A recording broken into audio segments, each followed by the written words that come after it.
بسم اللہ الرحمن الرحیم اللہم صلی علی سیدنا و مولانا محمد وعلی آلہ وصحبہ وبارک وسلم وصلی علیہ۔ جب حضرت بی بی ام سلیم رضی اللہ تعالیٰ عنہ نے اپنی قوم سمیت اسلام قبول کیا تو آپ کے شوہر مالک بن نضر نے اسلام قبول کرنے سے انکار کر دیا۔ حضرت بی بی ام سلیم رضی اللہ تعالیٰ عنہ نے اسے بھی دین کی دعوت دی، مگر اس کی قسمت میں یہ سعادت نہیں تھی، بلکہ وہ ناراض ہو کر ملک شام چلا گیا اور وہیں رہنے لگا۔ کچھ عرصے کے بعد اس کا انتقال ہو گیا۔ جب اس کی ہلاکت کی خبر حضرت ام سلیم کو ملی تو اس وقت ان کے بیٹے حضرت انس بن مالک رضی اللہ تعالیٰ عنہ بہت چھوٹے تھے، چنانچہ انہوں نے ارادہ کر لیا کہ ابھی کچھ عرصے تک نکاح نہ کریں گی۔ جب کچھ عرصہ گزر گیا تو حضرت ابو طلحہ رضی اللہ تعالیٰ عنہ نے ان کو نکاح کا پیغام دیا۔ چونکہ وہ ابھی مسلمان نہیں ہوئے تھے، اس لیے حضرت بی بی ام سلیم رضی اللہ تعالیٰ عنہ نے فرمایا، مجھے یہ زیب نہیں دیتا کہ میں ایک غیر مسلم سے نکاح کروں۔ ایک روایت میں ہے کہ آپ نے فرمایا، اے ابو طلحہ، آپ جیسے لوگوں کے پیغام کو رد نہیں کیا جا سکتا، لیکن آپ مسلمان نہیں ہیں، جبکہ میں مسلمان ہوں، لہٰذا میرا آپ سے نکاح نہیں ہو سکتا۔ پھر فرمانے لگیں، اے ابو طلحہ، کیا تم نہیں جانتے کہ جس خدا کی تم عبادت کرتے ہو وہ تو زمین سے اگنے والا ایک درخت ہے جسے فلاں قبیلے کے ایک حبشی نے تراشا ہے۔ انہوں نے اقرار کیا تو فرمانے لگیں، اس کے باوجود تمہیں شرم نہیں آتی کہ زمین سے اگنے والی ایک لکڑی کو سجدہ کرتے ہو جسے فلاں قبیلے کے حبشی نے تیار کیا ہے؟ تو کیا اب گواہی دیتے ہو کہ اللہ پاک کے سوا کوئی معبود نہیں اور حضرت محمد مصطفیٰ صلی اللہ تعالیٰ علیہ وآلہ وسلم اللہ پاک کے رسول ہیں؟ اگر یہ گواہی دیتے ہو تو میں شادی کے لیے تیار ہوں اور تمہارا اسلام قبول کرنا ہی میرا حق مہر ہوگا۔ ایک روایت میں ہے کہ حضرت ابو طلحہ رضی اللہ تعالیٰ عنہ نے پوچھا کہ آپ کا حق مہر کیا ہے؟ تو کہا، میرا مہر کیا ہو سکتا ہے؟ وہ کہنے لگے، سونا چاندی۔ اس پر حضرت بی بی ام سلیم رضی اللہ تعالیٰ عنہ کہنے لگیں، مجھے سونے چاندی کی ضرورت نہیں، میں تو یہ چاہتی ہوں کہ آپ اسلام قبول کر لیں۔ اس پر حضرت ابو طلحہ رضی اللہ تعالیٰ عنہ نے سوچنے کے لیے کچھ وقت مانگا اور چل دیے۔ جب کچھ سوچنے کے بعد واپس آئے تو کلمہ پڑھ کر مسلمان ہو گئے۔ پھر حضرت ام سلیم رضی اللہ تعالیٰ عنہا نے اپنے بیٹے حضرت انس رضی اللہ تعالیٰ عنہ کو حکم دیا کہ وہ ان کا نکاح پڑھوا دیں۔ یہاں یہ بات ذہن نشین فرما لیں کہ نکاح کا حق مہر صرف مال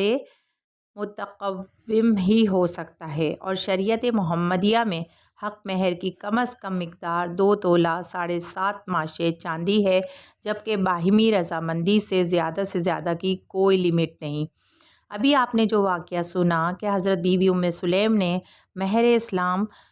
اسلام لانے کو قرار دیا تھا، تو اس کی شرح میں علماء کرام نے فرمایا ہے کہ یا تو حضرت بی بی ام سلیم رضی اللہ تعالیٰ عنہ نے مہر معاف کر دیا تھا، یا یہ مطلب ہے کہ مہر معجل یعنی نکاح کا چڑھاوا کچھ نہ لیا تھا۔ اس حکایت میں ہمارے لیے کئی پہلو موجود ہیں درس کے۔ ایک بات تو پتہ چلتی ہے کہ ماضی کی خواتین واقعتاً بے مثال تھیں۔ اور تو کیجیے، آج کے اس ترقی یافتہ دور میں اگر کوئی خاتون خدا نخواستہ بیوہ ہو جائے تو اسے ایک مضبوط سہارے کی ضرورت ہوتی ہے، اور اگر یہ سہارا مل جائے تو اسے اپنانے میں دیر نہیں کی جاتی اور نہ کرنی بھی چاہیے دیر۔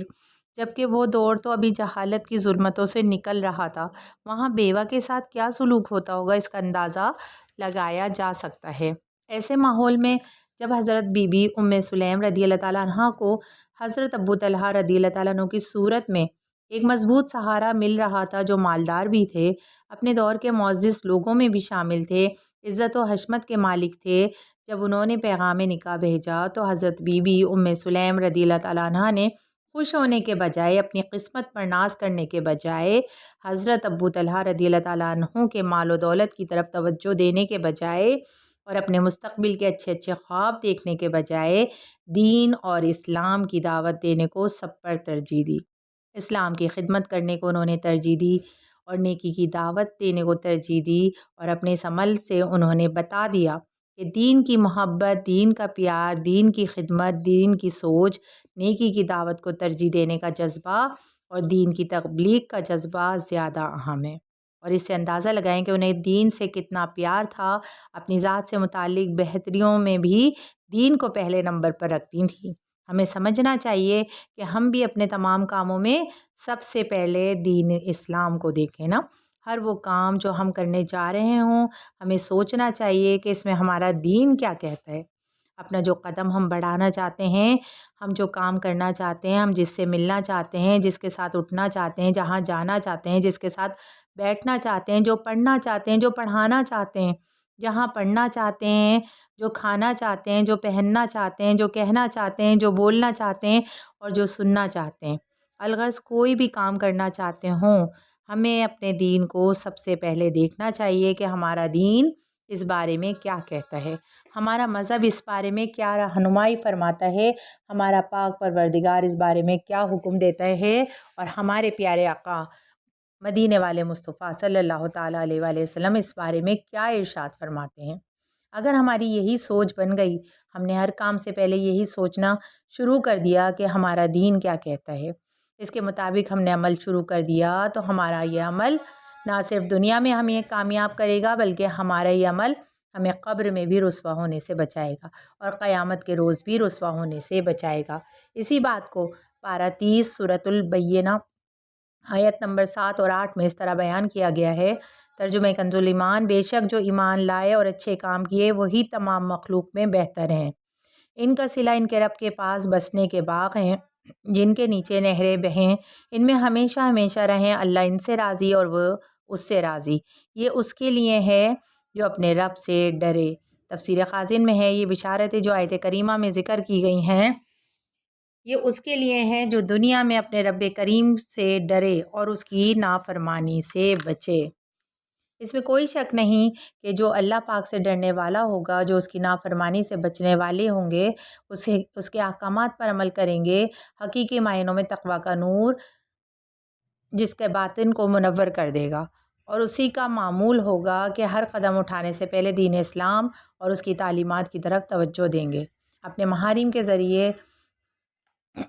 ہر جگہ آنا جانا کریں گے، سفر چاہے کوئی بھی سفر ہو، صرف حج عمرے کا ہی نہیں، ہر سفر اپنے محارم کے ساتھ کریں گے، آج کل کی بے روی کا شکار نہ ہوں گے۔ یا اللہ پاک عمل کا ہو جذبہ عطا، یا الہی گناہوں سے مجھ کو بچا، یا الہی ہو اخلاق اچھا، ہو کردار ستھرا، مجھے متقی تو بنا یا الہی۔ ہم بے مثال خواتین کی بے مثال زندگیوں کے کچھ پہلوؤں کے متعلق سن رہے ہیں۔ ابھی ہم نے صحابیہ رسول حضرت بی بی ام سلیم رضی اللہ تعالیٰ عنہ کے متعلق سنا، تقویٰ و پرہیزگاری اور خوف خدا سے معمور ایک اور بے مثال خاتون کا ہم واقعہ سنتے ہیں نا، کہ حضرت عمر بن عبدالعزیز رحمۃ اللہ تعالیٰ علیہ کی اہلیہ محترمہ حضرت بی بی فاطمہ رحمۃ اللہ تعالیٰ علیہا، جو کہ خلیفہ عبد الملک کی بیٹی تھیں، یوں بڑے گھرانے سے ان کا تعلق تھا، لیکن ان کی سیرت پر نظر ڈالی جائے تو یہ بھی تاریخ اسلام کی بے مثال خواتین میں شمار ہوتی ہیں۔ جب حضرت عمر بن عبدالعزیز رحمۃ اللہ تعالیٰ علیہ خلیفہ بنے تو اپنی اہلیہ محترمہ بی بی فاطمہ سے مشورہ کرتے ہوئے فرمانے لگے، تمہیں اپنے ان زیورات کا حال معلوم ہے کہ تمہارے والد نے یہ کس طرح حاصل کیے اور پھر تمہیں کس طرح دیے؟ اگر تم اجازت دو تو میں انہیں ایک صندوق میں بند کر کے تالا لگا کر بیت المال کے آخری گوشے میں رکھ دوں، اگر اس سے پہلے بیت المال کا سارا مال خرچ ہو جائے تو اسے بھی خرچ کر ڈالوں گا، اور اگر اسے خرچ کرنے سے پہلے ہی میرا انتقال ہو جائے تو تمہیں یہ مل ہی جائے گا، یعنی بات کا خلیفہ تمہیں واپس کر ہی دے گا۔ زوجہ نے سعادت مندی سے کہا، جیسی آپ کی رائے ہو، میری طرف سے اجازت ہے۔ چنانچہ آپ رحمۃ اللہ تعالیٰ علیہ نے زیورات بیت المال میں رکھوا دیے۔ یہ زیورات ابھی بیت المال میں ہی موجود تھے کہ حضرت عمر بن عبدالعزیز رحمۃ اللہ تعالیٰ علیہ کا وصال ہو گیا۔ بعد میں حضرت بی بی فاطمہ رحمۃ اللہ تعالیٰ علیہ کے بھائی یزید بن عبد الملک خلیفہ ہوئے تو یہ زیورات انہیں واپس کرنا چاہیے، مگر انہوں نے یہ کہہ کر انکار کر دیا کہ یہ نہیں ہو سکتا کہ میں حضرت عمر بن عبدالعزیز رحمۃ اللہ تعالیٰ علیہ کی زندگی میں زیورات سے دستبردار ہو جاؤں، یعنی چھوڑ دوں اور ان کی وفات کے بعد واپس لے لوں۔ چنانچہ خلیفہ نے یہ زیورات گھر کی دوسری عورتوں میں تقسیم کر دیے۔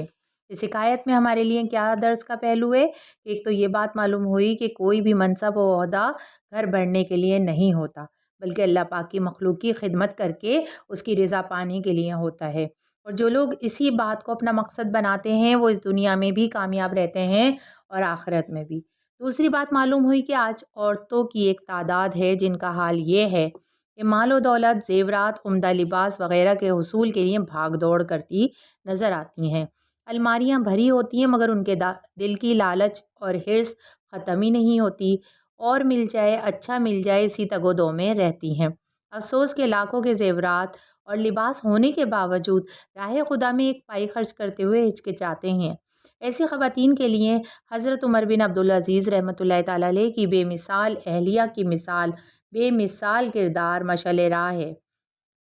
کہ وہ زیورات جو ان کے پاس تھے وہ ان کو ان کے والد نے دیے تھے اور جو اپنے وقت کے خلیفہ تھے۔ قطعی طور پر حضرت عمر بن عبدالعزیز رحمۃ اللہ تعالیٰ علیہ کی اہلیہ ان زیورات کی مالکہ تھیں۔ وہ چاہتیں تو کہہ دیتی کہ میرے والد نے دیے ہیں، انہوں نے جہاں سے بھی لیے ہوں اب تو یہ میرے ہی ہیں، مگر انہوں نے ایسا کچھ نہیں کہا بلکہ کمال تابعداری کا مظاہرہ کرتے ہوئے کہنے لگیں، جیسی آپ کی رائے ہو کیجئے، میری طرف سے اجازت ہے۔ یہی بات ہے، یہاں یہ بھی بات ہے کہ حضرت عمر بن عبدالعزیز رحمۃ اللہ تعالیٰ علیہ کے خلیفہ بنتے ہی ان کی اہلیہ کی دولت اور مال میں اضافہ ہونا چاہیے تھا کہ اب تو وہ بڑا عہدہ تھا تو آمدنی بھی بڑھنا چاہیے تھی۔ خود خلیفہ انہیں تحائف دیتے،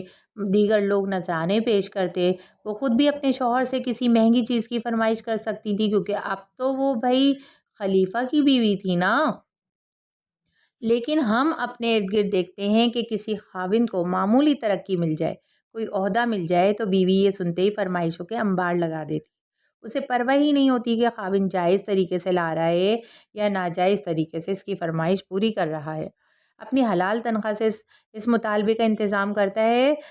اسے تو بس اپنے قیمتی لباس اور زیورات سے سروکار ہوتا ہے۔ اور اسی طرح کی خواتین یہ کہتی دکھائی دیتی ہیں، اب تو آپ بڑے افسر بن گئے ہیں، میرے پاس تو ڈھنگ کے زیور ہی نہیں، ڈھنگ کے سوٹ ہی نہیں، لوگ کیا کہیں گے کہ افسر کی بیوی بھکارنوں کی طرح بنی گھوم رہی ہے۔ اچھے اچھے سوٹ چاہیے، اچھے اچھے زیورات چاہیے، مجھے لا کر دیں تاکہ میں اپنے مقام و مرتبے یعنی اسٹیٹس کے مطابق زندگی گزاروں۔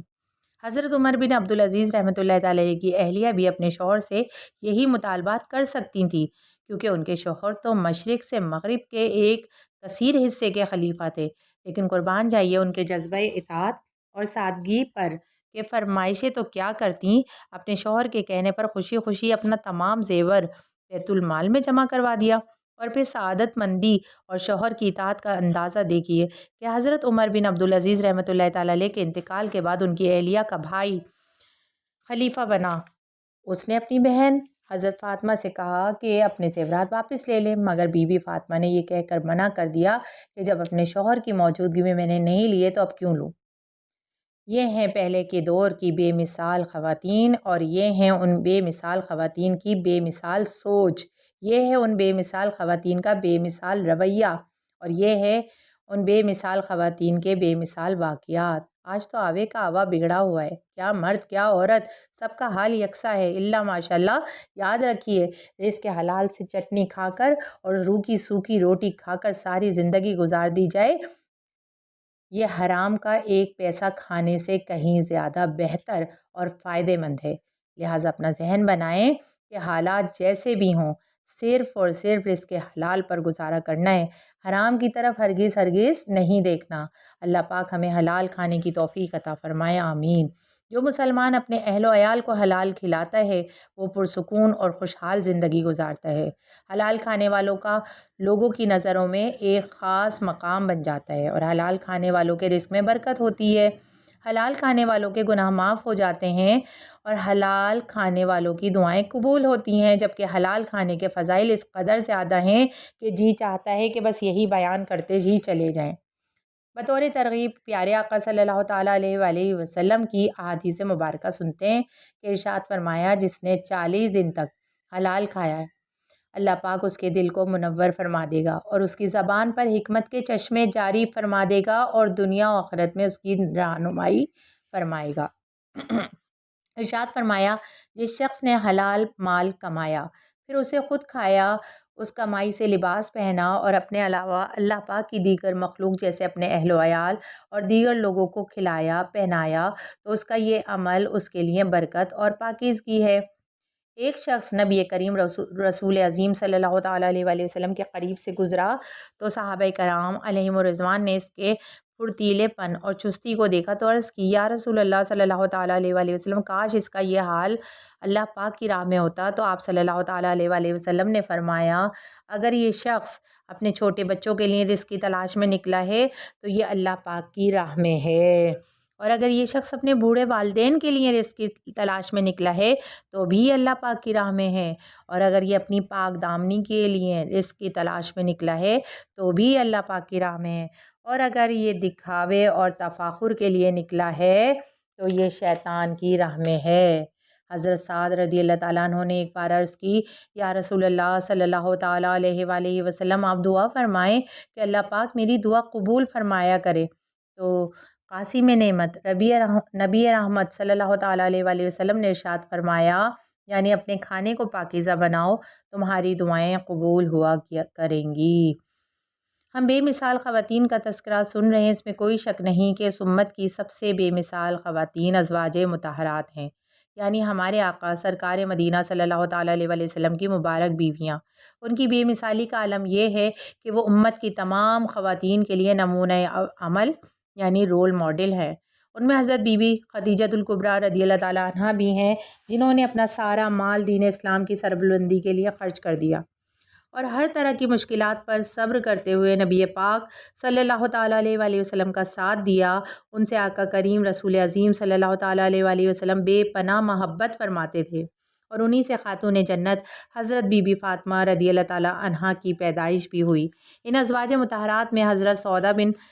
بنت زمعہ رضی اللہ تعالیٰ عنہا بھی ہیں، جن کو اللہ پاک نے سخاوت جیسی عظیم نعمت سے نوازا تھا۔ آپ کی سخاوت کا عالم یہ تھا کہ ایک دفعہ ان کے پاس حضرت عمر فاروق اعظم رضی اللہ تعالیٰ عنہ کی طرف سے درہموں سے بھرا تھیلا آیا، تو آپ رضی اللہ تعالیٰ عنہ نے تمام درہم راہ خدا میں خرچ کر دیے۔ ان ازواج مطہرات میں حضرت بی بی عائشہ صدیقہ رضی اللہ تعالیٰ عنہ بھی ہیں، جو مفتیہ بنی، محدثہ بنی، عالمہ بنی، مفسرہ بنی، طیبہ، طاہرہ، عابدہ، زاہدہ، الغرض وہ کون سا وصف ہے جو آپ کی ذات میں نہ تھا۔ ان کا مقام تو یہ ہے کہ اللہ پاک نے ان کی پاک دامنی قرآن پاک میں بیان کرتے ہوئے سورہ نور کی 18 آیات نازل فرما دیں۔ ان ازواج مطہرات میں حضرت حفصہ رضی اللہ تعالیٰ عنہ بھی ہیں، جو بڑی سخی تھیں، اکثر روزے سے رہا کرتی تھیں اور تلاوت قرآن پاک اور دیگر عبادتوں میں مصروف رہا کرتی تھیں، علم فقہ اور علم حدیث کی ماہر تھیں۔ ان ازواج مطہرات میں حضرت زینب بنت خزیمہ رضی اللہ تعالیٰ عنہ بھی ہیں، جو فقراء اور مساکین پر خصوصی شفقت فرماتیں اور ان پر خوب خرچ کرتیں، یہاں تک کہ زمانہ جاہلیت میں بھی آپ کو ام المساکین کہہ کر پکارا جاتا تھا۔ ان ازواج مطہرات میں حضرت ام سلمہ رضی اللہ تعالیٰ عنہ بھی ہیں، جن کا علم دین میں مہارت کا حال یہ تھا کہ آپ کو فقہ یعنی شرعی احکام و قوانین کی ماہر صحابیات میں شمار کیا جاتا تھا۔ ان ازواج مطہرات میں حضرت زینب بنت جہش رضی اللہ تعالیٰ عنہ بھی ہیں۔ ان کے خشوع و خضوع کا حال یہ تھا کہ رسول اللہ صلی اللہ تعالیٰ علیہ وآلہ وسلم نے ان کے خشوع و خضوع کے متعلق ارشاد فرمایا، زینب بنت جہش رضی اللہ تعالیٰ عنہ خشوع اختیار کرنے والی اور رب کے حضور گڑ گڑانے والی ہے۔ حضرت بی بی زینب بنت جہش کی عادت تھی کہ جو کچھ اپنے ہاتھ سے کماتی وہ سب فقراء اور مساکین کو دے دیا کرتی تھی، اور صرف اسی لیے محنت و مشقت کرتی تھی کہ فقیروں اور محتاجوں کی امداد کریں۔ ان ازواج مطہرات میں حضرت جویریہ رضی اللہ تعالیٰ عنہ بھی ہیں، جو بڑی عبادت گزار اور دیندار خاتون تھیں، نماز فجر پڑھ لینے کے بعد سے نماز چاش تک اوراد و وظائف میں مصروف رہتی تھیں۔ ان ازواج مطہرات میں حضرت ام حبیبہ رضی اللہ تعالیٰ عنہ بھی ہیں، یہ بہت سی حدیثوں کی حافظہ تھیں، بڑی عبادت گزار اور نیکوکار خاتون تھیں۔ ان ازواج مطہرات میں حضرت صفیہ رضی اللہ تعالیٰ عنہ بھی ہیں، یہ بھی ان بے مثال خواتین میں شامل ہیں جو عبادت، تقوی و پرہیزگاری اور صدقہ کرنے کے اعتبار سے تمام عورتوں کی سردار ہیں۔ ان ازواج مطہرات میں حضرت میمونہ رضی اللہ تعالیٰ عنہ بھی ہیں، یہ بھی بڑی پرہیزگار اور سنتوں پر عمل کرنے والی خاتون تھیں۔ مسواک سے محبت کا عالم یہ تھا کہ جب کسی اور کام میں مشغول نہ ہوتیں تو مسواک کرنے لگ جاتیں۔ یہ ہیں وہ بے مثال خواتین جو بڑی نیک باز تھیں، یہ ہیں وہ بے مثال خواتین جو بڑی عبادت گزار تھیں، اور یہ ہیں وہ بے مثال خواتین جو دین پر عمل کرنے والی تھیں، جو اپنی شرم و حیا کی حفاظت کرنے والی تھیں، اور جو پوری زندگی اللہ کریم کی اطاعت اور فرمانبرداری کرتی رہیں، اور جو مخلوق کو چھوڑ کر خالق کی پیروی کرتی رہیں، جو سیرت و کردار میں بھی بے مثال تھیں، زہد و تقوی میں بھی بے مثال تھیں، جو اللہ کریم سے بھی محبت کرتی تھیں اور اس کے رسول صلی اللہ تعالیٰ علیہ وآلہ وسلم سے بھی بے پناہ محبت کرتی تھیں۔ اور یہ ہیں وہ بے مثال خواتین جو نہ زیب و زینت میں مصروف رہتیں اور نہ مال و دولت کے پیچھے جاتیں۔ یہ ہیں وہ خواتین جنہوں نے اپنے کردار سے پوری امت کو درس دیا کہ خواتین کی زندگی کیسی ہونی چاہیے، اور جنہوں نے ثابت کیا کہ خواتین دین کی ترویج و اشاعت میں کس طرح حصہ لے سکتی ہیں، اور جو اس امت کی اسلامی بہنوں کے لیے رول ماڈل بنی ہیں۔ اور یہ ہیں وہ بے مثال خواتین جنہیں دیکھ کر ہم کہہ سکتے ہیں کہ خواتین کو ایسا ہونا چاہیے، اور یہ ہیں وہ بے مثال خواتین جنہوں نے اپنے کردار سے بتایا کہ ایک عورت کو بیوی کی صورت میں کیسا ہونا چاہیے۔ انہوں نے بتایا کہ ایک عورت کا ماں کی صورت میں کیسا کردار ہونا چاہیے، اور انہوں نے بتایا کہ ایک عورت کو بیٹی کی صورت میں کیسا ہونا چاہیے۔ آج اگر ہم اپنے معاشرے میں پائی جانے والی خواتین کے احوال کا جائزہ لیں تو اندازہ ہوگا کہ آج کی خواتین ان بے مثال خواتین کی سیرت کو فراموش کر چکی ہیں،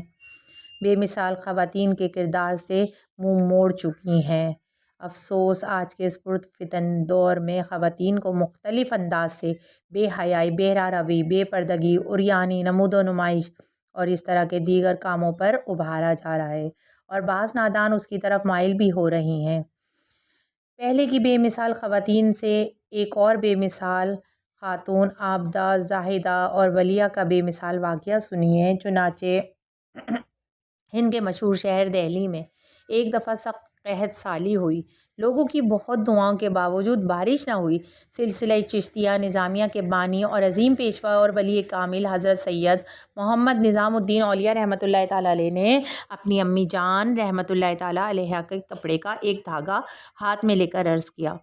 یا اللہ، یہ اس خاتون کے دامن کا دھاگا ہے جس خاتون پر کبھی کسی نامحرم کی نظر نہ پڑی۔ میرے مولا، اسی کے صدقے رحمت کی برکھا برسا دے۔ ابھی دعا بھی ختم نہ ہوئی تھی کہ رحمت کے بادل گھر گئے اور رم چم بارش شروع ہو گئی۔ یہی مائیں ہیں جن کی گود میں اسلام پلتا تھا، یہی مائیں ہیں جن کی گود میں اسلام پلتا تھا، حیا سے ان کی انسان نور کے سانچے میں ڈھلتا تھا۔ یہ ہے کردار، یہ ہے شریعت کی تابعداری، یہ ہے شریعت کی پاسداری، یہ ہے دین پر عمل، یہ ہے تقوی اور یہ ہے اللہ پاک کا ڈر،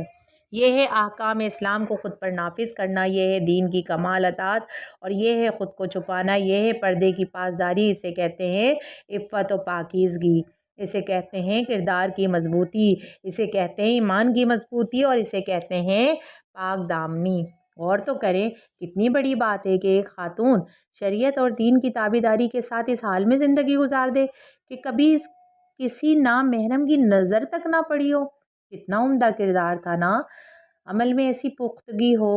جب شریعت کو اتنی اہمیت دی جائے تب اللہ پاک ایسا مقام عطا فرماتا ہے کہ ایسی بے مثال خواتین کا اپنا واسطہ دے کر نہیں، ان کے استعمال کی چیزوں کا واسطہ دے کر نہیں، بلکہ ان کے استعمال شدہ کپڑوں کے ایک دھاگے کا واسطہ دیا جائے تو اللہ پاک رحمتوں کی بارش عطا فرما دیتا ہے۔